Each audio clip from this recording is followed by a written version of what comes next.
Hi guys, welcome back, and for those of you just joining, my name is Annie and I'm a senior at George Washington University, and this is the second video in my series on DBT for students. So, as I said in my introduction, DBT is a therapy that's used to sort of modify behavior so that it's more effective and that you end up sort of less distressed all the time and have the ability to navigate situations where emotions might be high. And this is, I think, incredibly relevant in a classroom setting, especially with all of the pressure and anxiety I think that we all face today and interpersonal conflicts. So we're going to start with the interpersonal effectiveness module, but before we do that, we're going to do a quick mindfulness activity. While mindfulness is a module of DBT, one of the 4, and it's incredibly important, I think for the purposes of these videos in student life, it's most effective to do a quick mindfulness tidbit at the beginning of the video and then move on to the more, I think, applicable skills. So we're going to talk really quick about wise mind. And yes, I'm still using note cards because I have not figured out how to use the internet.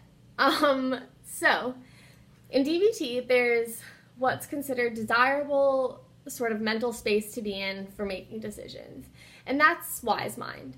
And that's a combination of your reasonable mind, which is the more concrete, logical part of your brain that does more analytical thinking, and emotion mind, which is the part of your brain that's, responsible for, emotions, but preferences, appropriate reactions. If you're too far on the reasonable mind, you have more of like a Spock thing going on, and if you're too much in emotion mind, it might be hard to regulate yourself to make decisions that are necessary.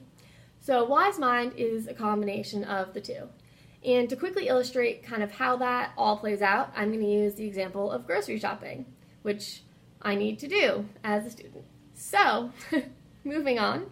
If you were to grocery shop in reasonable mind, you might find that you're able to stay focused and get exactly what you needed on the list of groceries you have, but you might have trouble making decisions when the facts of the situation end up too similar. So for example, if you're needing to get like sparkling water and you're in reasonable mind, all that really matters is that it's water, it's sparkling, and it's probably relatively low price. But that leaves an array of flavors. So if you're in reasonable mind for too long, you might be standing there trying to pick out which flavor of sparkling water to drink for a while. Now, that's where emotion mind comes in. So emotion mind, you run the risk of maybe you're like, I actually don't want sparkling water, I want something real sugary with a lot of caffeine, so I'm gonna get soda. And that's not really what's good for you, but if you combine the two, you might be able to get the sparkling water you want in the flavor you like. And so that's a quick jot on wise mind. So on to today's skill. So we're moving into the unit on interpersonal effectiveness.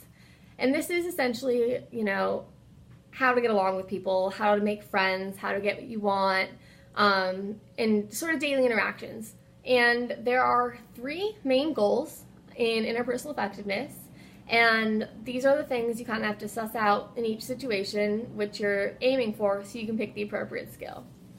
So the 3 goals are either getting what you want, which is pretty self-explanatory, but it's very goal-driven, making and keeping friends, which is for situations where the relationship is more important to you than the outcome of the maybe like argument or conversation or elaboration. So the final one is self-respect, which is where the outcome's not the most important to you, but retaining your sense of self and doing what you think is right is the most important thing. So for today, we're going to start with how to get what you want. And this is highly effective. I use this on a pretty regular basis. I'm going to go through the skill and then we'll do a specific example that might be applicable to things you guys have come up with. So the first skill is called DEARMAN.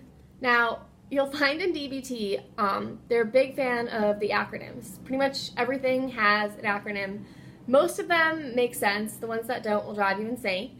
But DEARMAN's a pretty solid one, pretty easy to remember.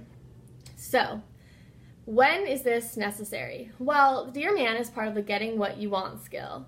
So, in life and in school, times where this might come up is if maybe you need an extension on the paper and that's the most important thing to you, or you think you should have gotten a higher grade, or maybe you think you should have gotten on a sports team that you were cut from, or maybe you think that you got in trouble when you didn't really deserve to. But usually it's situations where you want a specific resolution based on the facts of the situation that you think is appropriate, and you're trying to convey that to another person. So, like I said, it's an acronym. So first we'll start with the DEAR part, which is sort of the more action-filled part of this. So the DEAR in DEARMAN stands for describe, express, assert, and reinforce. So I'm going to sort of give you guys a situation so that when we move through exactly what each of those are, it'll be easier to grab onto something kind of concrete.